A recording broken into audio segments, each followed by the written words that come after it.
Hey guys, it's Dave. Welcome back for more of the making of Backlash, our very first feature film. Now I say we because it wasn't just me making the movie. It never is, unless it's just you and a camera in your room by yourself.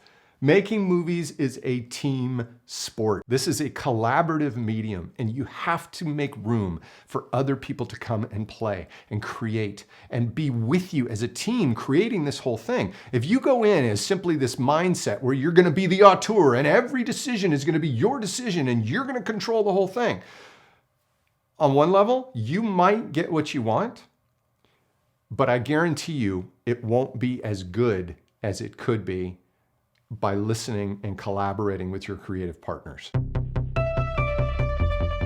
If you enjoy this series, do me a favor, hit that like button, subscribe to the channel, share with your friends, and leave me a comment down below. I'd love to know what you're getting out of this and how we might improve this for the future so that we can help other young filmmakers. My goal here is to help you not make the same mistakes that I did. Making movies is hard, and if I can help you in any way through my experience, please let me know in the comments down below. Give it a like, share it with your friends, subscribe to the channel, come back for more. We're going to be looking at the entire making of Backlash all the way through distribution and ultimately how that led to my next projects. And maybe that can give you, as a young filmmaker or somebody who's interested in movies, a little insight into how the whole thing came together. And if you haven't seen parts 1 and 2 of this series, I highly recommend you go back and check it out. That'll give you a little flavor as to how we got to this point.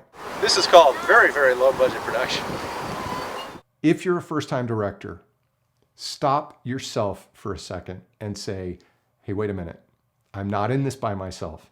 All of these people have ideas and value that they can bring to the process. And I'm talking everybody. I'm talking your actors, your producers, your editors, your DP, your production designers. Once you get that into your head and you're able to learn to guide them, to direct them, to share your vision with them, to be able to communicate what's in your head to them, and then let them interpret and work with you on the final result, you are going to get a much, much better result.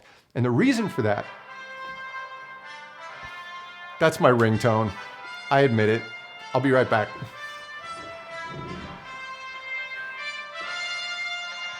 Hey, it's my mom. I'm gonna let that ring. Okay, full disclosure. This is the behind the scenes. This is how I live my life. Where was I? Oh, we were talking. Yes, I'm busted. Raiders of the Lost Ark is my favorite movie of all time. Okay, that and Back to the Future are tied for my top 2 movies like in history. Amazing. Anyway, we're talking about your team, okay? We're talking about the team.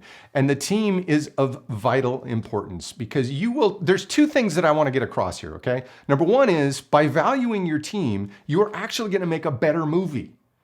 And the other thing is, it's going to be a lot more fun. Yes, you can cling to your vision. You can cling to, I'm in charge and this is my thing. And oh my gosh, every decision is mine. And I'm going to be the auteur and I'm going to be the painter. And it's going to be just perfect because it's my name on the movie and it's a David DeVos film or whatever your name is. And then you know what? If you cling to that, you are going to find yourself alone. Nobody's going to want to work with you. People come to this business because they have something to express. They want to make movies because they want self-expression. They want to come and they want to share in this beautiful playground that we have to be able to convey emotion to an audience. And when that emotion gets conveyed, everybody gets to take ownership of it. Okay? I don't care what the DGA says about the possessory credit, a David DeVos film or whatever BS that is, okay? I used to cling to that. I used to say, yes, that's my name because we're all out for ourselves, right? We all have this big ego that says, oh, I want to take credit for that. Here's the thing. You're going to get credit for it anyway. You are. If you're the director of a movie, if something's good about the movie, no matter what it is, eventually you're going to get credit for that. Okay? Now, it's not even about that. If you're a good director, if you're just a good person, you're going to share that credit around. You're going to highlight the people on your team. Okay? You're going to humble yourself to be able to put others before yourself. And I'll tell you what comes out of that.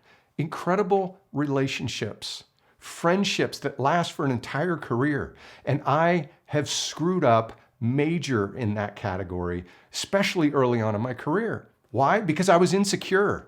I was the guy who was saying, no, I'm going to do this. I'm going to be the one in charge of this. In fact, I remember It's painful to remember these things, okay? And to take ownership of this, all right? Because these are the realities of what it was like to make Backlash. Early on, so we had a party scene in the movie, okay? And this was after, and I'm jumping ahead here, but I'm just gonna share this with you, okay? This was after we had completed our first cut and we had secured a distributor to help us finish the movie. And they were putting in finishing funds. Our co-producer, Corey, who was a friend of Sonny's, worked for this distribution company. And he brought them to the table to check out the movie. They watched what we had, which was a first cut, an incomplete cut. And they said, yes, we'll come on board and we'll help you finish this film. But you've got to shoot scenes with more than 2 people in them, because the scenes that we did have were just Christian and Sonny. Now, they were cool scenes and they were a bunch of action and all this kind of thing. But when we watched back the film, we realized, man, this feels like a movie with 2 people in it. We needed to open it up. So we shot a party scene. Now, part of this party scene is the cops coming up to the thing, and one cop's got all his lethal weapon thing on, and the other cop's there for sort of comedic relief. And he's telling the guy, listen, it's just a party. Put your gun away, stupid. And he was coming across the house, in the front of the house, and I had this camera move idea. And Corey, bless his heart, he was a great guy, and he was really just trying to help us. So he gave a suggestion. Maybe put the camera here and maybe have him do this. And I snapped at him and I said, hey man, let me work this out, okay? I need to figure out a way to direct this scene, okay? And just let me do this. And it was the stupidest thing. And the reason I got that, and this is not an excuse, okay? I'm just telling you why I came to this conclusion in my mind that I needed to shut him down so that I could direct the scene, right? I had seen a movie, I had been on a movie set early on with a guy out of USC. He was a grad student, and he was making movies very, very quickly. And he was doing this so that he could make action movies to sell into the international marketplace. Performances were not that important. Continuity was not that important. What was important was efficiency and getting a film made as quickly as possible. And while I was on this, and he's since gone on to be a big producer, okay? I won't drop his name right now, but he's a billion-dollar producer at this point. When I was on his set, I saw him snap at more than a few people, right, that had a suggestion or an idea. He didn't want to hear it. Why? Because all he wanted to do was go. Go, go, go. Get the next shot. Don't talk to me. Don't distract me. Get the next shot. Shoot half of it, move the camera, shoot another half of it. And he wasn't kind to his crew. Now, listen, I'm not a billion-dollar producer, so maybe he's doing it right, okay? But what I saw was carnage. And what I saw was him just decimating the people that were working with him. Now, ultimately, he didn't really care. You know what he did? He put an ad in the back of a magazine at that point, advertising for a film school. And he would have people pay like $10,000 to become part of his film school. And he guaranteed that they would have opportunities to work on sets as part of this film school. So come to Hollywood, be a part of this film school, and I guarantee you're gonna work on sets. And then he took their money and he used that money to make movies, and he used the students on those movies to be the production crew.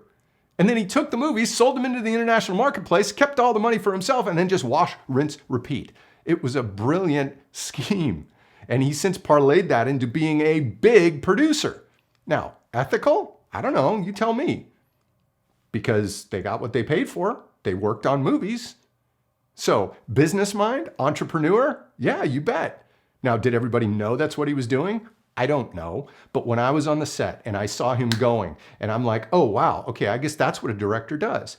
Flash forward now. I'm on the scene with Corey in the party scene on Backlash, and I thought, well, that's what a director does. So he suggested, and in hindsight, it was a good suggestion, but in the moment, I'm like, nope, this is my movie. And I shut him down. And I'll never forget the look on his face, because he looked at me like, dude, I'm bringing the money to finish this. I'm now a co-producer on the movie. I'm making a suggestion here, and you're gonna treat me like that? Oh, man. Corey, if you're watching this, I'm sorry. I mean, like even now, I feel bad about that. And I don't want to be that kind of person. I just don't want to be, I don't care if I become a big director, if that's the way that I get to it. Now, trust me, there are times when you have to simply say, okay, I'm not going to take suggestions and I'm going to do things the way that I think they should be done. But that doesn't mean you have to treat people poorly. So if you're a first-time director and you run into that situation where you're getting all these voices from all these different places, but you know in your gut that you wanted to shoot it a certain way, here's what I suggest. Rather than saying, hey, don't give me that suggestion, Okay? Let me do this. Rather than shutting people down, listen to them. Say, okay, yeah, give me your idea. Keep it brief, but give me your idea. Let them talk it through. And then say, thank you very much for your input. I will consider it. Then take a moment, take a breath, know that they've now contributed, and maybe that sparks a new idea for you. Maybe it doesn't, but don't shut them down. Then when you shoot the scene, you go back afterwards and say, thank you very much for your suggestion. And then you move on. That way they feel included. And even if you don't use all these different suggestions, people will at least feel heard and a part of the team. And that is what is so important about making movies, is to keep your team together. Because if you go back and you just are this tyrant to everybody, nobody's going to want to work with you again. You're going to get this terrible reputation around town. And especially if you're doing things where you're asking people to do favors, don't be a jerk. To all the people out there, if you're watching this, if I've been a jerk to you, and I know that I have on several occasions, I just want to tell you that I'm sorry. I think it is entirely possible to succeed while being a nice person. You know how I know this? Because I've been on set with Steven Spielberg. Once at Back to the Future on the ride, and then another one at Universal Studios when we were shooting another promo for Japan. And both times I got to be on set with him and watch him work. This is in addition to watching all the behind the scenes on movies like Jurassic Park when I was working at ZM Productions cutting behind the scenes for the electronic press kits to market the movies. And I said to myself, that's how I want to do it. We've been in pre-production for 50 million years on this movie, Jurassic Park, by golly. Here is a guy who is incredibly smart, incredibly focused, and one of the hardest workers you will ever see in your life. And yet he was kind, he was considerate, he valued people around him.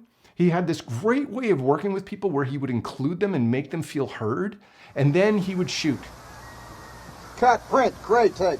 Got it. Now, some people suggested, right? I remember we were on the set with him once and we were going to be animating dinosaurs into this attraction. There was a 3-beat where the Tyrannosaurus Rex would come on the 3rd beat. So there was a raptor and then another raptor and then the T-Rex. And I remember a Universal executive said, well, the animation is really expensive. Can't we just have one raptor and then the T-Rex? And Steven said, you know what? I think that's actually a really good idea if we want to save money.